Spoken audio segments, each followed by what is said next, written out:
Hi everybody, FPL Witty here. I'm that old git off Twitter that supports Barnsley and does a bit of FPL stuff. I'm actually out walking this morning, so I thought I'd do a bit of something different.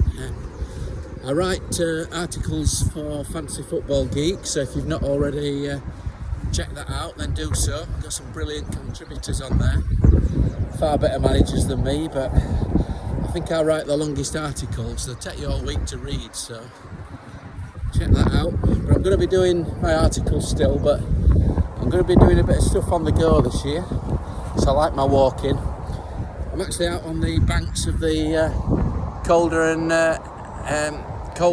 Hebble Navigation Canal today, so I like my walking. Do about maybe 6 miles a day, so it keeps me fit, which is good. I do a lot of my FPL thinking while I'm out here.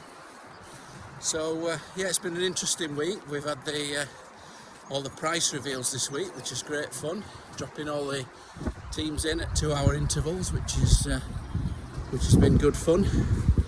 So pricing seems obviously a lot lower than we expected, so that's going to present a few opportunities and a few challenges in itself, but it's all good fun. So I was having to think about some of the names on my team sheet, so I think certainly the one that stands out for me will be Trent Alexander-Arnold, of course. He does it every year, doesn't he? So incredibly still at 7.5 million, so incredible price really. Keep it simple, you pick Trent, he'll get you 200 points, he'll get you goals, assists, clean sheets. It's no brainer really, just put him in your team. He's the first name on my team sheet. The big debate of course is going to be Mo Salah. So 13 million, he's actually had a price hike, whereas a lot have come out sort of below expectations, but it's going to be a bit of a dilemma with Mo, of course. So especially when you've got Luis Diaz now at 5 million cheaper, which opens up a few doors. So I think personally I'll still be having Mo Salah in my team. I reckon his ownership's going to be pushing 70-75% in the first start of the season, so, and he's going to be heavily captained, so I think I'll have him in my team. So the only debate for me is going to be whether it's going to be Robertson or Diaz for that third Liverpool spot, I think, but I'm pretty sure I'll have Salah and Trent in my team. So what else have we got? Well, the premium defence is looking good, isn't it?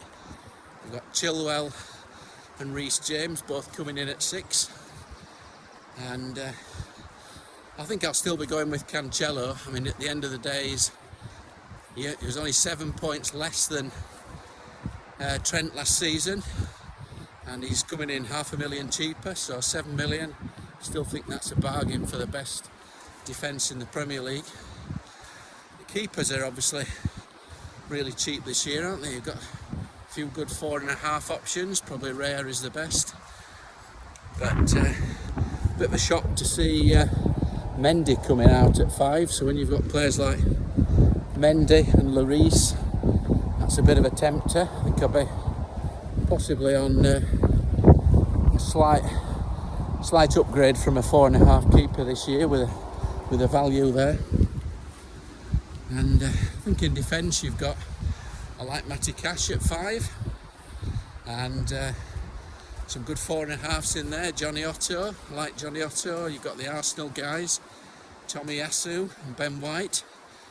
So I think I'll just play 10 at the back this year, it'd be much easier. So midfield, well, I think Luis Diaz is probably the best value midfielder around, so that heightens the Diaz versus Robertson dilemma, doesn't it? We've also got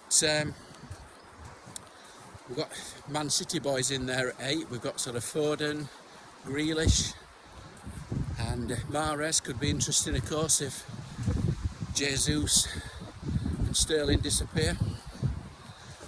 So strikers are a bit of a problem as always. They were crap last season, the strikers, weren't they? So I've seen a lot of people going just with Haaland. I mean, Haaland will be in my team. I'm not usually one to go straight into a new player to the Premier League. Look at Werner, look at Lukaku, but I think I'll have Haaland.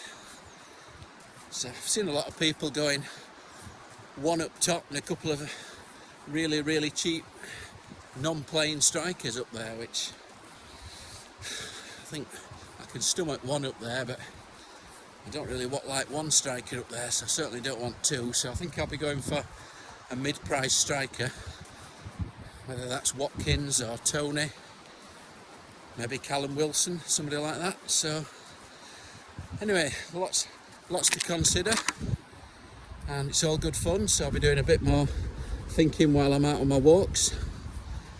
I think I'll be keeping my draft nice and safe and steady at the start, because I'm a template sort of guy, risk averse.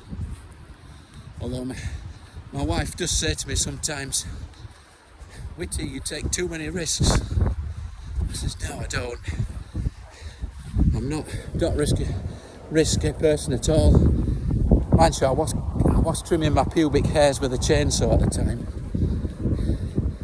And on that front, I think we better leave it there. So if you've enjoyed the video, a bit something different, give it a like, give it a retweet.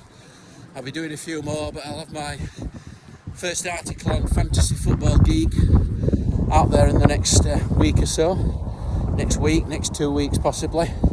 So give that a check. There's some fantastic contributors on the Fantasy Football Geek website. Some far better managers than me, but I write the longest articles. Take you all week to read them, so people seem to like that. So that's it for now.